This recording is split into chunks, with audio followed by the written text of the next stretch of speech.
좋으신 아버지 감사합니다. 오늘 이 시간에도 우리의 찬양을 받으신 문제가 있습니다. 세상 없으신 것이 없으신 하나님, 특별히 우리의 마음과 중심까지도 보고 계시는 하나님 앞에 오늘 이 시간에 최선을 다하여 예배드릴 수 있는 귀한 은혜의 시간 되게 하여 주옵소서. 감사합니다. 예수님의 이름으로 기도합니다. 아멘. 단테라고 하는 사람이 있습니다. 혹시 그 이름 들어보셨습니까? 단테라고 하는 시인인데 그의 유명한 그 책 이름이 신곡이라는 거죠. 단테의 신곡, 유명한 책이 있습니다. 기독교 문학에서 흔히들 불멸의 금자탑을 이룬 분이다. 이렇게까지 어마어마한 평가를 받고 있는 그런 책이며 또 그런 분입니다. 그 책에는 천국과 지옥, 그리고 천국에서 누릴 수 있는 여러 가지 아름다운 영적 화평, 이런 것들을 묘사하고 있는데, 근데 여러분, 단테의 신곡에 대해서는 좀 아시는지 모르지만 단테라는 사람에 대해서 혹시 그 일화에 대해서 들어본 적이 있으십니까? 그 사람이요, 어느 수도원에서 있었던 일인데, 이 단테가 어느 수도원 문을 이렇게 두들겼던 거예요. 그리고 문을 빼꼼히 열고는 누구 없는가 싶어서 이렇게 수도원 문을 열고 들어왔던 모양인데, 그때 아마 수도사 한 분이 누굴 찾느냐라고 이렇게 물어봅니다. 근데 그 단테가 뭐라고 대답을 하냐면, 나는 단테입니다. 나는 화평을 찾고 있는 중입니다. 이렇게 이야기를 했더라고요.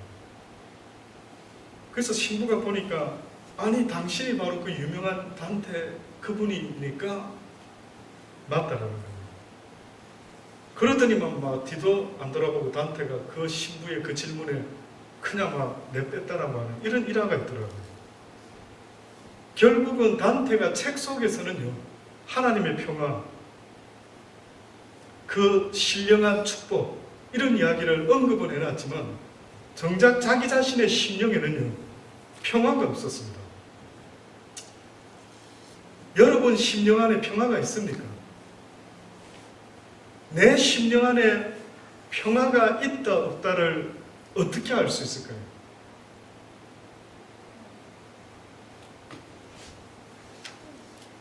또 어떤 조수아 리프만이라는 사람이 쓴 마음의 평화라는 책이 아마 베스트셀러가 됐다라는데, 딱 그 책의 모든 내용 읽어보지도 않아도요, 딱 한마디만 언급한 이 이야기를 전해 들으면은요, 아, 그 무슨 내용이겠구나 라는 걸 감을 잡을 수 있겠더라고요. 그 책 속에서 어떤 신앙인이 어느 젊은이에게 그대가 가장 원하는 것이 무엇이오? 라고 물어봤더니만, 그 젊은이가 오늘 이 시대 젊은이와 같이요, 6가지, 7가지의 그 원하는 말을 말합니다.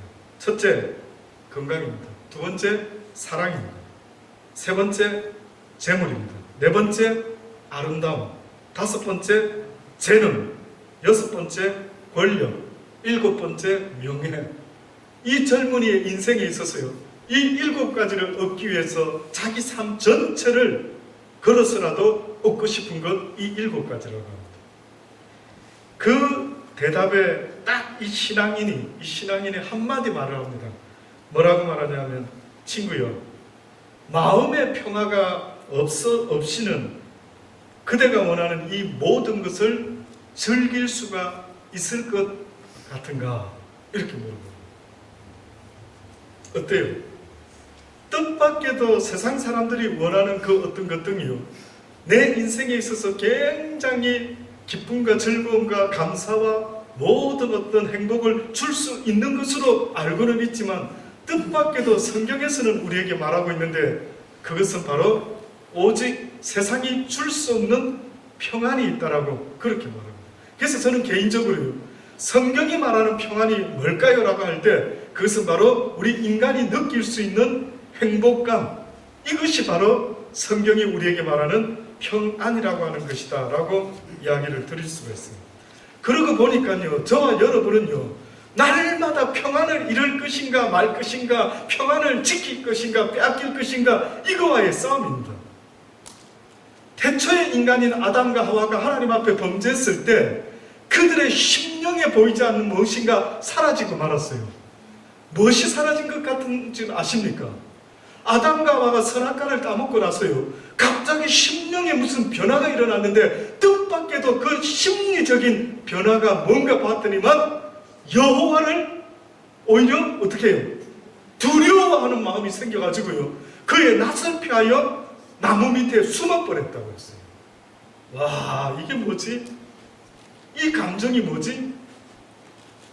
뜻밖에도 하나님의 말씀에 불순종했을 때에 늘 하나님과 동산에 동행하며 거닐었던 그 아담과 하와가요, 뜻밖에도 심리적인 변화가 일어났어요. 다른 어떤 상태는 다 변화된 게 없습니다. 벌거벗고 있었던 것도 원래 벌거벗었고, 하나님과 늘 거닐었던 것도 원래 그대로였고, 모든 상황은 다 똑같았어요. 상황이 바뀌어진 것은 없었어요. 그런데 무엇이 바뀌어졌는데, 보니까 아담과 하와의 심령의 상태가 달라지고 말았어요. 보니까 두려움이 어디서 들어왔는지 모르겠는데, 두렵다라는 말을 하면서 피하여 숨어버리고 말은 거예요. 그 이후부터 인간이라는 존재는요, 그 두려움 때문에 자신도 모르는 어떠한 모습을 막 나타내기 시작하는데, 그게 어떻게 보면은요, 두려움 때문에 상대방이 나를 죽일까봐, 내가 상대방에게 붙잡힐까봐, 밟힐까봐 오히려 상대방을 먼저 속이려고 하고 공격하고 죽이려고 하는, 가만히 보면 우리의 그 이상한 심리적인 두려움, 저 인간이 나 미워해? 저 인간이 나 헐뜯었어? 저 인간이, 이 모든 배후에는요, 내 심령에 자신감이나 평안함이 없는 상태다. 가만히 한번 생각해 보시오.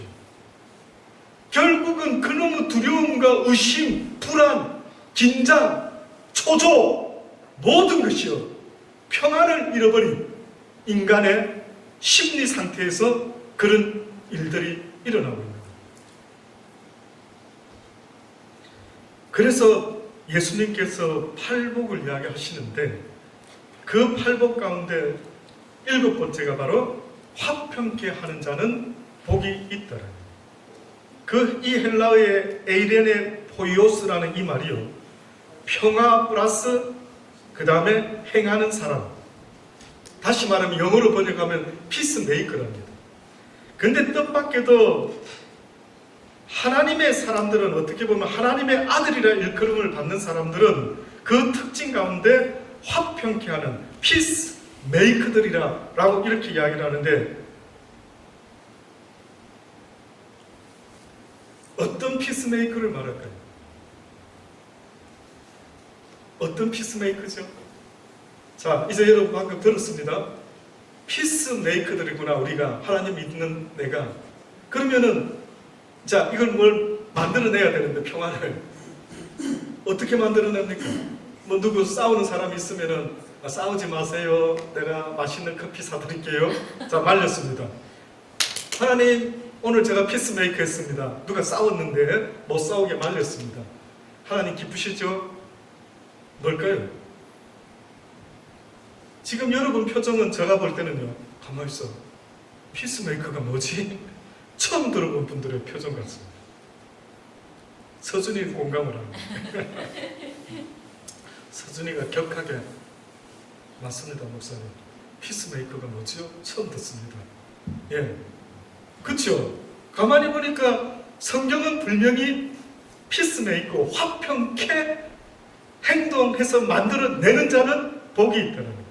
근데 뜻밖에도 이 화평은요, 그런 싸우는 사람 말려가지고 또 혹은 난 평화가 좋아, 평화가 좋아, 이것이 피스메이커가 아니고요, 하나님과 인간의 막힌 담을 헐고 화해시키는 자, 이가 바로 피스메이커입니다. 이 자입니다. 그러니까 우리가 피스메이커 한다는 것은요, 하나님과의 관계가 죄로 말미암아 단절되어서 아담과 하와가 나무 아래 숨어버리고 두려워 떠는 그들에게 예수 그리스도가 곧 길이요 진리요 생명이다라는 것을 전해줌으로 말미암아 하나님과 원수된 인간들을 하나님과의 회복을, 화해를 만들어내는 자들, 이들이 바로 피스메이커라고 성경은 말해주고 있는 겁니다. 그래서 성경에 보면은요, 그 대표적인 그 이야기가 성경 말씀이 있죠.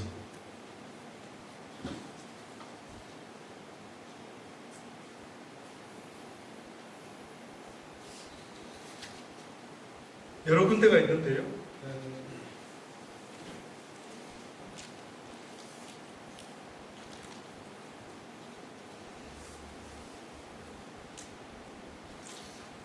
한 말씀만 뽑아서 한번 드려볼게요. 에베소서 2장입니다. 에베소서 2장에 그 화평, 평화, 화평케 하는 자는 복이 있다. 가장 제가 볼 때는 대표적인 게 이런 것 같아요. 여러 가지 다른 또 말씀도 있는데요. 만약에 성경에서 하나님이 정말 화평케 하는 자는 하나님의 아들이라고까지 일컬음을 받는 그 화평의 의미가 성경에 뭘까요? 라고 할 때 에베소서 2장 13절로부터 있는 말씀입니다. 이제는 전에 멀리 있던 너희가 그리스도 예수 안에서 그리스도의 피로 가까워졌느니라. 다시 말하면 이전에는 너희가 하나님과 멀리 떨어져 있었던 너희들인데 이제는 예수 그리스도의 피로 말미암아 너희가 그리스도 안에서 가까워졌다. 하나님과 그는 우리의 화평이신지라. 둘로 하나를 만드사 중간에 막힌 담을 으시고 원수된 것 곧 의문에 속한 계명의 율법을 자기 육체로 피하셨으니 이는 이 둘로 자기의 안에서 한 새 사람을 지어 화평하게 하시고 또 십자가로 이 둘을 한 몸으로 하나님과 화목하게 하려 하심이라. 원수된 것을 십자가로 소멸하시고 또 오셔서 먼데 있는 너희에게 평안을 전하고 가까운 데 있는 자들에게 평안을 전하셨으니 이는 저로 말미암아 우리 둘이 한 성령 안에서 아버지께 나아감을 얻게 하려 하심이라.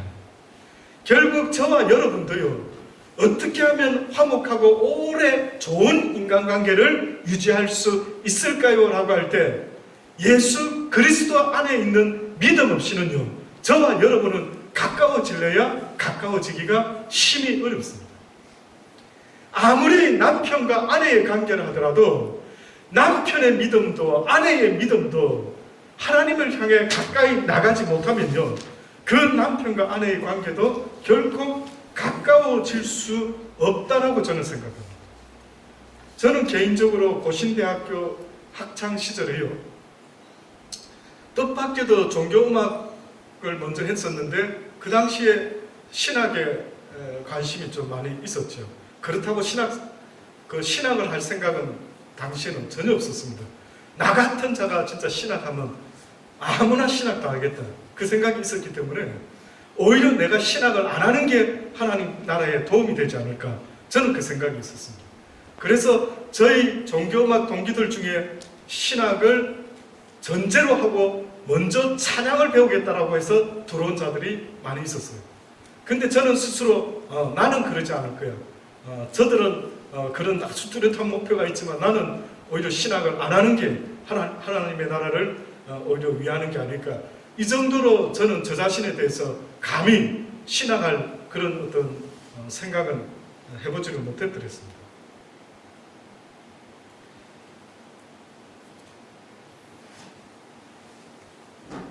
제가 무슨 말씀을 드리려고 했는데 깜빡 잊었는데, 이 이야기 들기 전에 혹시 뭘 이야기했었죠?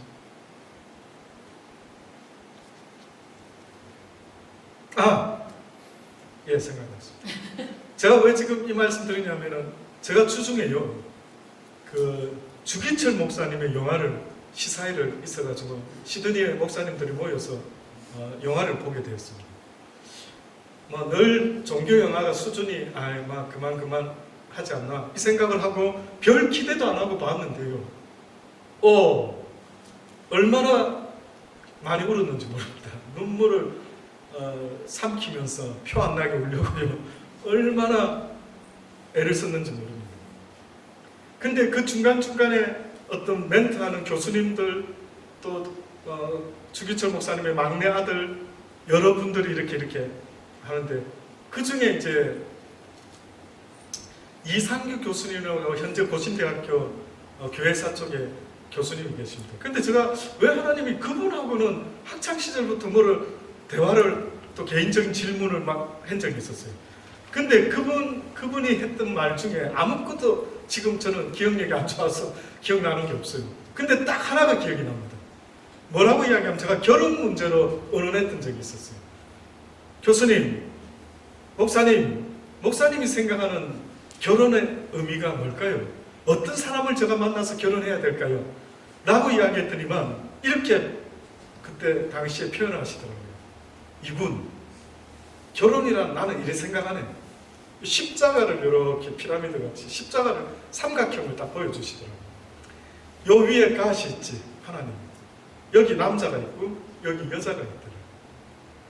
자네와 앞으로 누군가 결혼해서 함께 살아야 될 어떤 여인이 있는데 남자와 여자가 전혀 다른 환경에서 자라가지고 가까워질 수 있는 길이 있을까? 없다라는 거예요. 무슨 책이 있죠? 화성에서 온 남자, 금성에서 온 여자. 와, 멀죠? 어마어마한 다른 편에서 자랐으니 어마어마하게 같은 공통분모가 거의 불가능하다 봐야 되죠.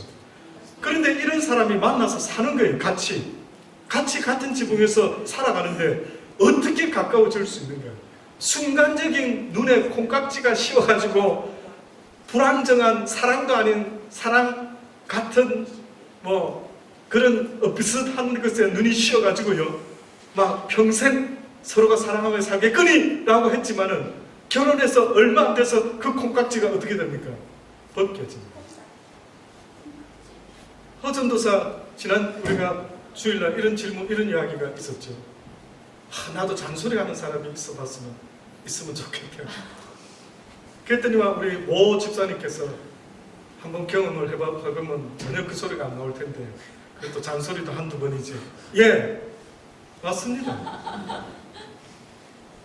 좋을 것 같지만은 때로는 살아보면 좋은 점만 있는 게 아니고 또 다른 십자가가 있고 힘든 점이 있죠. 과연 하나 된다라는 의미가 뭘까요? 콩깍지가 벗겨진 그날로부터요, 어느 순간에 적과의 동침이 시작되는 겁니다. 그래서 뜻밖에도 내 인생에 나를 가장 아프게 하는 자가 누군지 아십니까? 바로 함께하고 있는 그 적들이 나를 얼마나, 그 왼수 같은 자식들이 나를 얼마나 힘들게 하는지 이루 말할 수가 없습니다. 근데 제가 그 교수님 말이 생각이 나는 거예요. 그 교수님이요, 그때 그랬어요. 이군, 이런 삼각형이 있는데 여기 하나님 있고 여기 남자가 있고 여자가 있는데 가까워질 수 없대요. 근데 가까워질 수 있는 유일한 방향이 있다는 거예요. 뭡니까? 자네도 하나님을 향해야 되고 이 여인도 하나님을 향해서 올라가기 시작하면 점점 가까이에서 하나님 안에서 하나 될 수 있는 그날이 온다는 거예요. 그래서 제가 결심해가지고요, 이 비법이구나, 이걸 알았으니 이제 실행해야지.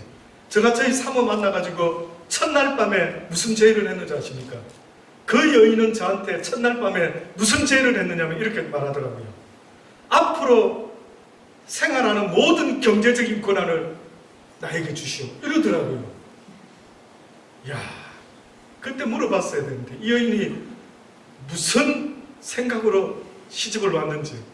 첫 제의가 저보고요, 경제적인 모든 권한을 나한테 돌려요. 사모님도 그러셨습니까? 놀랍죠? 세상에. 지금도 이유를 정확히 모르겠어요. 제가 아니면 총각때 원체 김아이가 좋은 것을 보고 저 사람하고 살다가는 거지 되겠다 싶은 위협감을 느꼈는지는 모르지만요, 이상하게 첫날 밤에 그 이야기를 하는 거예요. 그 대신 제가 그거를 내주면서요, 나는 동관념이 없으니까 나한테 굿뉴스네요. 그대가 원하는 대로 하십시오. 저는 사실 동개념이 별로 없습니다.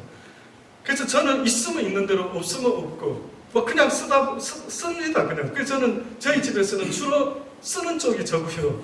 물론 큰 돈 쓰는 거는 그 사람이 쓰지만은 별로 통장에 얼마가 있는지 죄송한데 저는 관심 별로 없어요.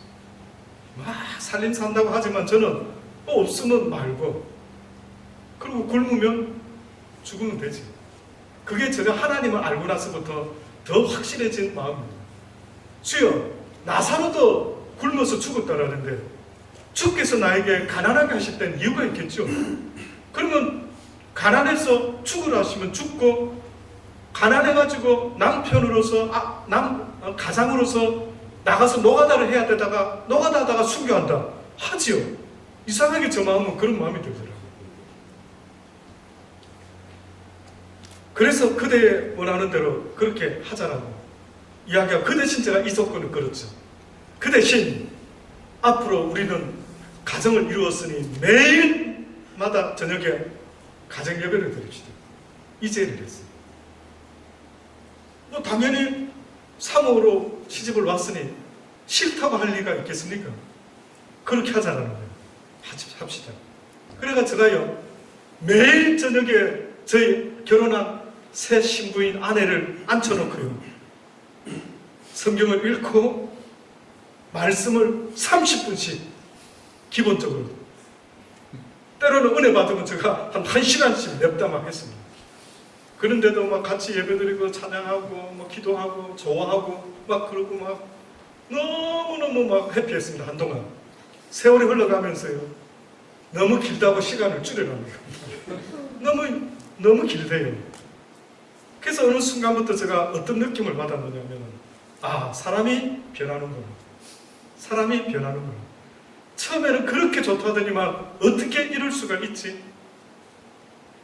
제가 그 예배를 드렸던 거는요, 그래, 저 사람과 내가 그리스도 안에서 같은 하나님의 생각이 되지 않으면, 하나가 되지 않으면 행복하지 않겠다. 그래서 그 교수님의 권면대로 내가 이 여인과 함께 하나님 안에서 기쁨과 감사를 누리기 위해서는 내가 아는 하나님을 전해줘서 세뇌시켜서라도 믿음이 하나가 되어야 되겠다, 이 생각을 했더랬죠. 쉽지 않더라고요. 진짜 쉽지 않더라고요.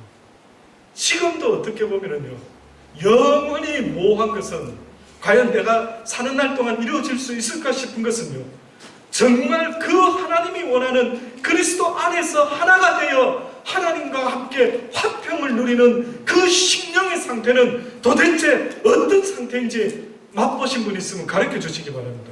결혼하신 분들 중에서. 쉽지 않은 거예요.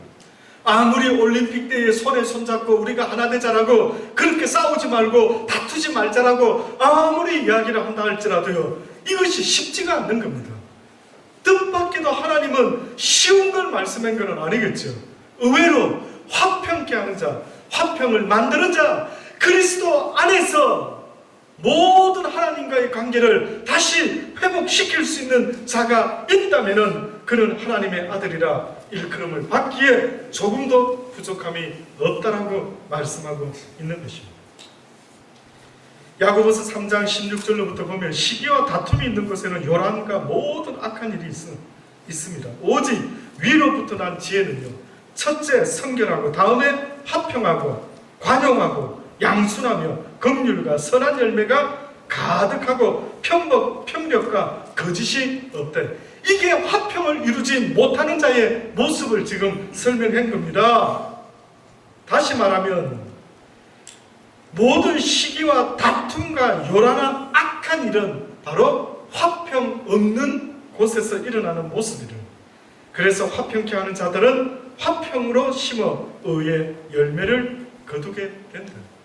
그 싸우는 인간들을 화평케 시킬 수 있는 유일한 길이 있다면요, 예수 그리스도의 진리의 말씀으로 그들을 깨닫게 하는 것 말고는 없습니다.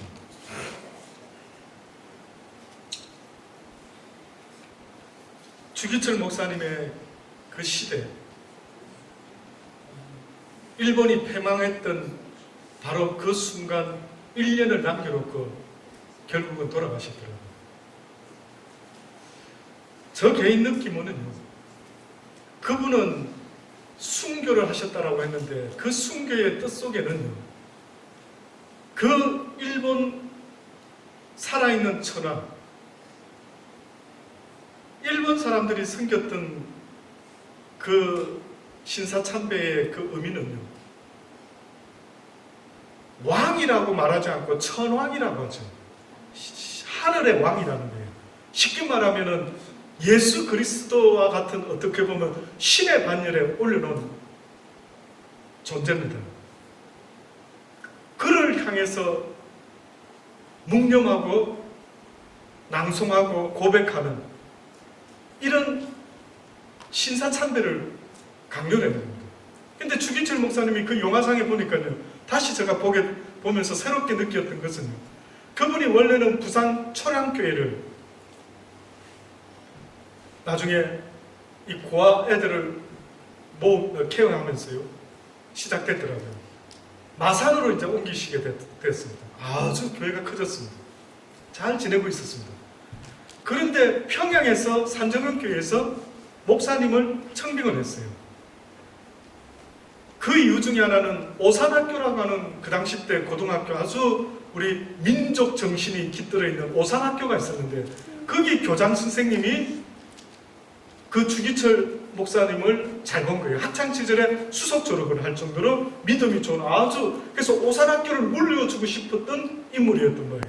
그런데 그런 기회를 놓치고 이제 목회를 하셨는데, 산정형 교회가요, 일본인들이 대한민국의 예루살렘이라고 하는 이 평양의 산정형 교회만 접수하면은 대한민국에서, 조선에서 가장 우리 신사참배의 걸림돌이 되는 요 크리스찬들, 기독교인들을 다 접수할 수 있겠대요. 그래서 그 상징적인 이 산정형 교회를 어떻게 하든 천황폐하를 섬기는 자로 만들어내려고 하는데, 마음에 안 들면 다 쫓아내고 누가 오려고 안 하는 거예요. 그래서 주기철 목사님께 프로포즈 간 것 같아요. 마산에서 그분이 결심하고 가더라고요. 결국은 일본 경찰들이 어떻게 하면 저를 굴복시킬까 계획을 세워서 주기철 목사를 이제 협박하기 시작합니다. 설교 조심하라고, 함부로 말하지 말라고. 그렇게 이야기를 하고 조금만 끈수만 있으면은 어떻게 하려고, 결국은 신사참배는 안 된대요. 그 주기철 목사님의 설교 가운데 그 영화 속에서요, 첫째 계명, 둘째 계명이 뭔 줄 아십니까? 주 여호와 하나님 외에 어떠한 것에 섬겨서는 안 된다. 그때만 결국 또 잡혀갑니다. 고문을 당하시고 또 풀어줬다가 또 잡아 넣었다가 결혼을 2번 하셨더라고요. 원래 사모님은 아이 30을 놓고 돌아가셨어요. 근데 처녀의 몸으로 시집을 온 여인이 있었습니다. 그 여인이 그 영화의 거의를 차지하더라고요.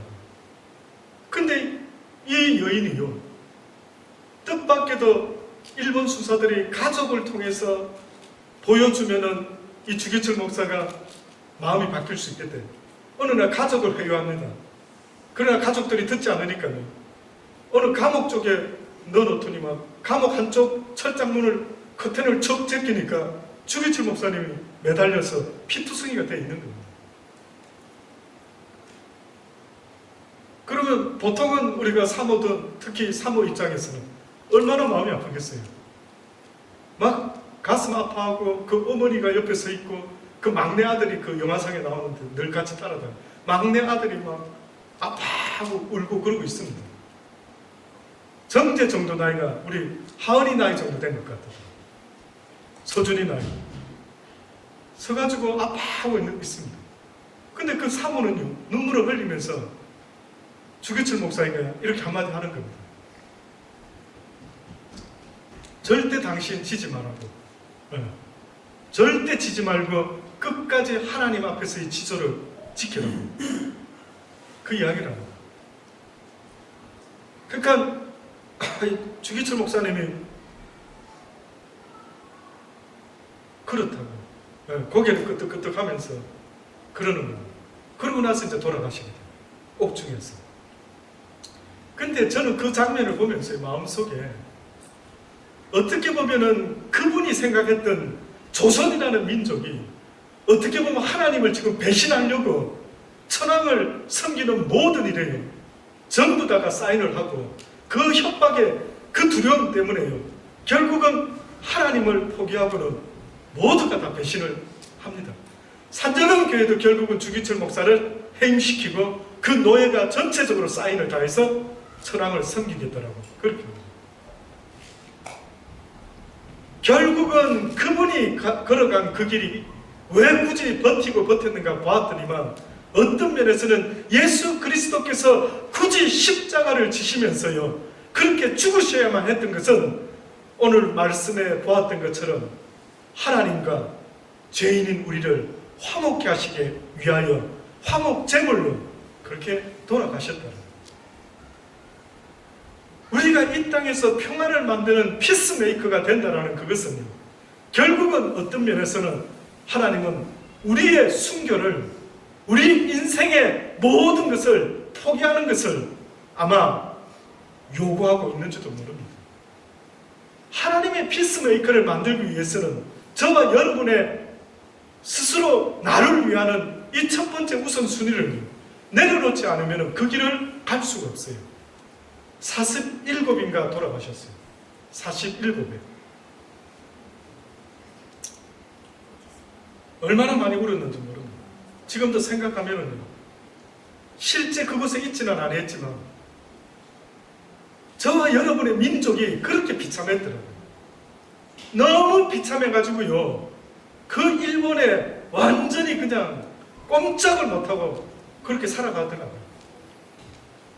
그래서 먹고 살아보려고 그들이 시키는 것을 꼼짝없이 다 그냥 예예 하고 살아가는데 다는 아니겠지만 그 한 번만은 아니겠지만은 그 주기철 목사님이라는 그분, 그 젊은 47밖에 안 된 그분이요. 그 목숨도 두려워하지 않고 아까워하지 아니하고 기꺼이 그 길을 가는데 이런 표현을 쓰시는 겁니다. 처음에는 내가 십자가를 지는 줄 알았는데 보니 주께서 나의 십자가를 지고 계심을 보았습니다. 내가 가는 길이 아닙니다. 주께서 지금 우리 조선을 위해서 이 땅의 이민족을 위해서 지금 이 길을 이 화목의 길을 가고 있다. 그분의 끝까지 그 소문이 나면서요. 나중에는 여러분 아시는 것처럼 많은 사람들이 처음에는 죽음을 겁내서 그렇게 흉내내다가 중간에 그 영화상에도 나오더라고요. 도무지 더 이상 배신할 수 없어서 신사참배를 안 하니까 예배 드릴 때 한 모습이 나오더라고요. 자, 천황에 있는 동쪽을 향하시고 지금부터 뭐 목례를 하겠습니다. 고개를 숙입니다. 뭐 천황이시 뭐 300가지 뭐를 고백을 하고 이러는데 어느 목사님이 조그마한 말로 갑자기 한 거예요. 일본 경찰들이 예배 시간에 더 서가지고 지켜보고 있는 거예요. 왜 목소리가 작으냐? 더 크게 해라. 그랬더니만 어느 성도 하나가 탁 큰 목소리로 목사님! 이때까지 우리에게 그렇게 가르치지 않았잖아요. 하나님께만 예배라고 하지 않았느냐? 그런데 목사님 이건 아니지 않습니까? 그랬더니 일본 수사가 그 사람을 때리고 하는데 그 목사도 그러니까 막 둘이 붙잡혀 막 감옥에 가고 그 이후로 뭐 한 50여 명의 통계가 뭐 목사님들이 순교하고 감옥에서 또 많은 교인들이 잡혀갔다. 그런 이야기가 있더라고요. 과연 그렇게 믿음을 지킬 수 있는 사람들이 오늘 이 시대에 몇 명이나 될 수가 있을까요? 그런 핍박은 없어도 오늘 우리가 찬양했던 것처럼 조롱에 비웃음에 주의 길을 가는 그 길을요 사람은 막지 않아도 사단은 막습니다. 사람은 별로 간섭 안 하는지 몰라도요 이유 없이 예수 그리스도를 핍박하고 십자가에 매달아 죽이기를 원했던 그이가 누구겠습니까? 악한 사단은요 지금도 하나님이 기뻐하는 길을 가려고 하는 그 하나님의 사람들을 잡아 죽이려고 하고 있다는 사실을 잊지 마십시오. 그래서 주님이 말씀하지 않습니까? 나를 따라오려거든 너를 부인하고 너의 십자가를 지고 나를 따라오라. 그 십자가의 의미는 비록 조롱을 받고 무명한 자가 되고 남이 알아주지 않는 그 크리스찬의 길을 갈지라도요. 저도 누가 알아주지 않는 목사라 할지라도 여러분 어떤 개인도 누가 알아주지 않는 성도의 길을 가야 된다 할지라도 그냥 묵묵히 주님은 가기를 원하시는 것입니다.